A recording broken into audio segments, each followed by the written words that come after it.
আমরা জনপ্রশাসন মন্ত্রণালয় যদি গুন্ডামি না থামাইতে পারে, আসলে দিন শেষে আমাদের এই চাকরি প্রার্থীদের এই লেজুর ভিত্তিক দৌরাত্ম, লাল ফিতার এই যে দৌরাত্ম থেকে আসলে আমাদের মুক্তিটা আমাদের আসলে এটা আমাদের দুর্ভাগ্য। আমাদের জুলাই অভ্যুত্থানের পাটাতনটা কিন্তু চাকরি প্রত্যাশীদের উপরে যে বৈষম্য নেমে এসেছিল সেটির উপরে ভিত্তি করে হয়েছে। কিন্তু আমরা দেখতে পেয়েছি জনপ্রশাসন মন্ত্রণালয় পিএসসির মধ্যে আমরা দেখতে পেয়েছি আজকে স্পষ্ট হয়েছে তাদের মধ্যে আসলে সমন্বয়হীনতা নেই। এবং চাকরি প্রার্থীরা, সারা বাংলাদেশের যে চাকরি প্রার্থীরা রয়েছে সেই চাকরি প্রার্থীরা জনপ্রশাসন মন্ত্রণালয়ের নোটবুকের মধ্যে প্রায়োরিটি লিস্টের মধ্যেই নেই। একটা উদাহরণ দিই, যেমন এই পিএসসি থেকে জনপ্রশাসন মন্ত্রণালয় থেকে জুন মাসের 19 তারিখ 430টা পোস্টের রিকোয়েজিশন দিয়ে প্রধান উপদেষ্টার কার্যালয়ে পাঠানো হয়েছিল। 430টা হচ্ছে পদ, যেটা 44-এর জন্য। কিন্তু এর মাঝখানে 44-এর ফলাফলও প্রকাশিত হয়েছে, আবার পুনরায় ফলাফলও হয়তো প্রকাশিত হতে পারে। কিন্তু ওই যে আপনার সচিবালয় থেকে প্রধান উপদেষ্টার কার্যালয় পর্যন্ত এই জায়গায় হচ্ছে 6 মাস সময় চলে গিয়েছে, 5 মাস সময় চলে গিয়েছে। মানে আপনি দেখেন বর্তমানে এই ভার্চুয়াল আমরা কানেক্টিভিটিতে আমাদের এই 5 মিনিট যে ওয়াকিং ডিস্টেন্স, এই ওয়াকিং ডিস্টেন্সটাই 5 মাস লাগাই দিচ্ছে জনপ্রশাসন মন্ত্রণালয়। দুর্ভাগ্যজনক বিষয় হচ্ছে ইতিমধ্যে 44-এর ফলাফল প্রকাশিত হয়েছে, আবার পুনরায় আবার পরবর্তীতে পুনর্মূল্যায়নের ফলাফল প্রকাশিত হবে, কিন্তু এর মাঝখানে এই বিষয়টি শুরু হয়নি এবং এই বিষয়ে কোনো সদুত্তর আমরা বাংলাদেশ সরকারি কর্ম কমিশন থেকেও পাইনি এবং সচিবালয়ের যে জনপ্রশাসন মন্ত্রণালয় তাদের থেকেও পাবো বলে আমরা প্রত্যাশা করি না। কারণ সচিবালয়ের যে জনপ্রশাসন মন্ত্রণালয় আমাদের এই পিএসসি চায় ফাইন্যান্সিয়াল অটোনমি, পিএসসি চায় ফাংশনাল অটোনমি, আর আমরা দেখি জনপ্রশাসন মন্ত্রণালয়ের সব জায়গায় এক ধরনের গুন্ডামি, সব জায়গায় এটা একটা গুন্ডামি চালায় সবকিছুতে। আপনি প্রত্যেকটা ফাইল যাই হোক না কেন আপনার দিন শেষে জনপ্রশাসন মন্ত্রণালয় ওখানে হচ্ছে দিন শেষে আটকায় দেয় বা ওখানেই। তো আমাদের আসলে এই আমার মনে হয় যারা এখন বর্তমানে আমলা রয়েছেন, বর্তমানে মন্ত্রণালয়গুলো চালাচ্ছেন, তারা এই যুগের মানে বাস্তবতা আসলে তারা ধারণ করতে পারছে না বা তারা সময়কে পড়তে পারছে না।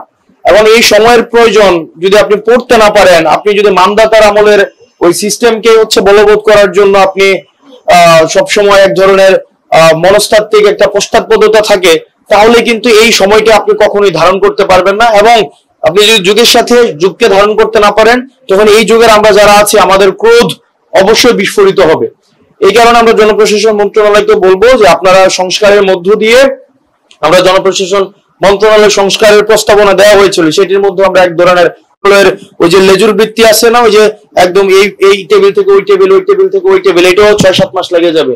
6-7 মাসের মধ্যে আবার দেখা যাবে হচ্ছে আবার হচ্ছে নির্বাচিত সরকার অর্থাৎ এই প্রায়োরিটি লিস্টে মানে জনপ্রশাসন মন্ত্রণালয়ের বটম লাইন আমাদের এই চাকরি প্রার্থীরা নেই। আমাদের চাকরি প্রার্থীরা আসলে সংখ্যায়, আমরা যারা চাকরি প্রার্থী আছি এটা রুরু বাস্তবতা, আমরা আসলে বাংলাদেশ আসলে সংখ্যায় ম্যাটার করি। আমাদের যে আসলে প্রয়োজন, জীবন জীবিকা, আমাদের ডিগনিটি, আমাদের এটা চাকরি প্রার্থীর যে বাংলাদেশের বাস্তবতা, আমাদের ডিগনিটি, এটা আসলে তাদের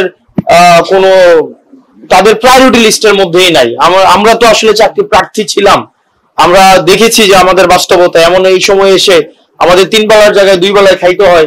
আমরা দেখেছি সেন্ট্রাল লাইব্রেরি গুলাতে, পাবলিক লাইব্রেরি গুলাতে মাস্টার্স কমপ্লিট করে ডিপার্টমেন্টে প্লেস করার পরও জুতা সেলাই করে পড়তে হয়।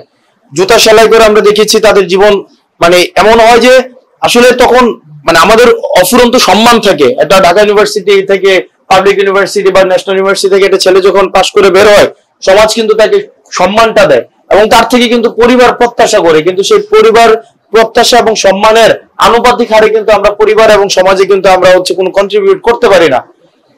এবং এইটা কন্ট্রিবিউট করার জন্য যে রাষ্ট্র আমাদেরকে যেভাবে সহায়তা করা উচিত ছিল, রাষ্ট্রের যেই প্রয়োজনীয় আয়োজন করা উচিত ছিল, সেই জায়গায় তাদের আমরা চূড়ান্ত রকমের অনীহা দেখছি। এবং আমরা দেখেছি জনপ্রশাসন মন্ত্রণালয় ভাগ বাটোয়ারা নিয়ে ব্যস্ত, পোস্টিং প্রমোশন নিয়ে ব্যস্ত। এবং এই 5 আগস্টের পরে সবচেয়ে বেশি যদি আপনার সবচেয়ে বেশি বেনিফিট পেয়ে থাকে সেটা হচ্ছে আপনার এই যে প্রশাসনের হচ্ছে আমলারা, আমলারা আমার প্রতি নারাজ হবেন। এরকমও মাঝে মাঝে অনেকেই বলেন যে আমলাদেরকে নিয়ে বেশি কথা বললে নির্বাচনে তোমাকে কিন্তু দেখে নিবে, নির্বাচনে কিন্তু তোমাকে আটকাই দিবে। তো আসলে নির্বাচনটা তো মুখ্য না। বাংলাদেশে বহুত নির্বাচিত মানুষ হচ্ছে নির্বাচন করে নির্বাচন জিতে হারাই গেছে, আবার অনেক মানুষ আছে নির্বাচনে অনেকবার হেরো প্রাসঙ্গিক থেকেছে। আসলে রাজনীতিটা জিতা হারার বিষয় না, রাজনীতি হচ্ছে সময়ের সাথে প্রাসঙ্গিক থাকার বিষয়, মানুষকে ধারণ করার বিষয়, এবং আমরা যারা মজলুম আছি তাদেরকে ধারণ করার বিষয়। এই জনপ্রশাসন মন্ত্রণালয় দেখেন 5ই আগস্টের পরে সবচেয়ে বেশি মজলুম থেকে নিজেকে প্রচারিত করেছে জনপ্রশাসন মন্ত্রণালয়, এবং তারা তাদের নিজেদের প্রমোশনটা আগে নিশ্চিত করেছে। আমরা দেখি তো অনেক ডিএস নিজেদেরকে নিজেরা প্রমোট করে জয়েন্ট সেক্রেটারি হয়েছে, এডিশনাল সেক্রেটারি হয়েছে, 2টা 3টা করে প্রমোশন পর্যন্ত নিছে, কিন্তু তাদের নোটবুকে এই চাকরি প্রার্থীদের নিয়ে কোনো ধরনের পরিকল্পনা নাই, কোনো ধরনের রুটিন নাই। আমরা পিএসসির উদারতা দেখেছি, আমরা পিএসসির আমরা অনেক আন্তরিকতা দেখেছি, আমরা স্যারের আন্তরিকতায় আমরা অনেক প্লিজড। স্যার বারবার যে কোনো বিষয় দেখেন, পিএসসি কে যে আমরা দায়ী করি, যে কোনো একটা বিষয় যদি নতুন প্রণয়ন করতে চাই সেটার জন্য চাকরি বিধি সংশোধন করতে হয়। এই বিধি সংশোধনের জন্য আবার যাইতে হয় এটা জনপ্রশাসনে। আমরা জনপ্রশাসন মন্ত্রণালয় যদি গুন্ডামি না থামাইতে পারে, আসলে দিন শেষে আমাদের এই চাকরি প্রার্থীদের এই লেজুর ভিত্তিক দৌরাত্ম, লাল ফিতার এই যে দৌরাত্ম থেকে আসলে আমাদের মুক্তিটা আমাদের আসলে এটা আমাদের দুর্ভাগ্য। আমরা আসলে রাজনীতিবিদদের নোটবুকে আমরা নাই, রাজনীতিবিদরাও হচ্ছে আমাদের হচ্ছে নির্বাচন, তারপর হচ্ছে আসন ভাগাভাগি, তারপর হচ্ছে পরবর্তীতে মন্ত্রণালয় ভাগাভাগি, সেগুলো নিয়ে ব্যস্ত। আর এটা এটা দুঃখ, আপনারা এখানে চাকরি প্রার্থী আছেন, এটা বাস্তবতা, রূঢ় বাস্তবতা। সেটা হচ্ছে আপনারা শুধু সংখ্যায় ম্যাটার করেন। কোন একটা আন্দোলন হোক তখন আপনারা নামবেন পিছনে, একজন রাজনীতিবিদ এসে সামনে দাঁড়াবে, তখন ওই রাজনীতিবিদদের পোর্টফোলিওটা ভারী হবে যে আমার পিছনে অনেক মানুষগুলো আছে। এটা রূঢ় বাস্তবতা, সে বাস্তবতা মেনে নিয়ে আমরা আমাদের জায়গা থেকে আমরা প্রতিশ্রুতি দিচ্ছি, আমরা এরপরে আমরা জনপ্রশাসন মন্ত্রণালয়ে আমরা কথা বলবো, আমরা যাব, এই গুন্ডামি থামাইতে হবে।